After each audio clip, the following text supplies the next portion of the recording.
ছিল না। ইতিহাস গড়ার একটা হাতছানি মিস। হ্যাঁ, ওটা আমাদের জন্য একটা বড় আফসোস। আমি মনে করি এটা হতে পারলে আমাদের জন্য খুবই ভালো লাগতো, খুবই বড় একটা অ্যাচিভমেন্ট হতো। সেই জায়গা থেকে অবশ্যই আমাদের জন্য একটু হলেও দুঃখজনক। সাকিব আল হাসানি হয়তো একটু ঘুমিয়ে পড়েছেন, ওটা নানা কারণে। আমার টিম ম্যানেজমেন্ট হিসেবে তো আমার দায়িত্ব ছিল, আমি আপনাকে নক করে দিলাম। টিম ম্যানেজমেন্ট আমার না, যে ম্যানেজার দেখুন, এই জিনিসগুলো এরকম হয় না ক্রিকেটের রুলসে এইগুলো নাই, এরকম না যে আপনি এরকম যে ঘরের থেকে ডেকে পুরো টিম ওয়েট করে না। টিম কখনোই ওয়েট করে না, এটা কোথাও হয় না।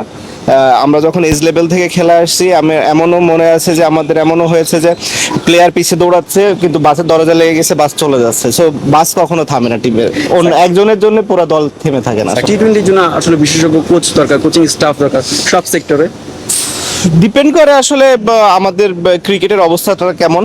অনেক ক্ষেত্রে আছে যে দরকারই হবে না, অনেক ক্ষেত্রে আছে যে দরকারই হবে। কারণ আমি মনে করি যেমন ইন্ডিয়া কিংবা ইংল্যান্ড এরকম দেশগুলোর ক্ষেত্রে কোচিং স্টাফ না হলেও হয়।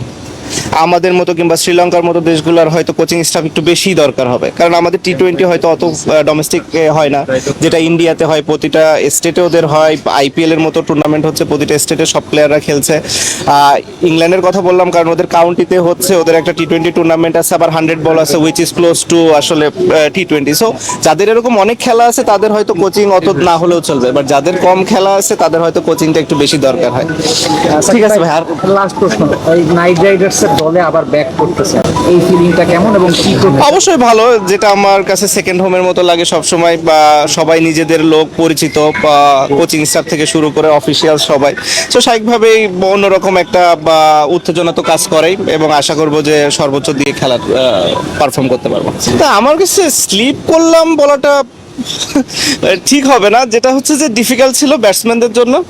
যে জায়গাটাতে হয়তো আপনি যদি দেখেন যে একটা, আমি তো অন্তত নাম দেখিনি যে যেখানে একটা প্লেয়ার একদম কনসিস্টেন্টলি প্রতিটা ম্যাচ ভালো খেলেছে। অন্যান্য প্রতিটা ওয়ার্ল্ড কাপে 1 জন 2 জন 5 জন 10 জন ব্যাটসম্যান আছে যারা কনসিস্টেন্টলি ভালো খেলে। এই ওয়ার্ল্ড কাপে আমি সেটা দেখিনি।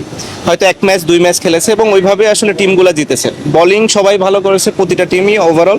ব্যাটিংটা হয়েছে যে যেদিন হয়তো পারফর্ম করেছে সেই ম্যাচটাকে জিতিয়ে নিয়েছে, কারণ যেহেতু বেশি বড় স্কোরের খেলা ছিল না, তো স্বাভাবিকভাবে 1 জন 2 জনের কন্ট্রিবিউশনেই ম্যাচটা জেতা সম্ভব ছিল। তো আমরাও যে কটা জিতেছি হয়তো 1 জন 2 জনের কন্ট্রিবিউশন ভালো ছিল দেখেই জিততে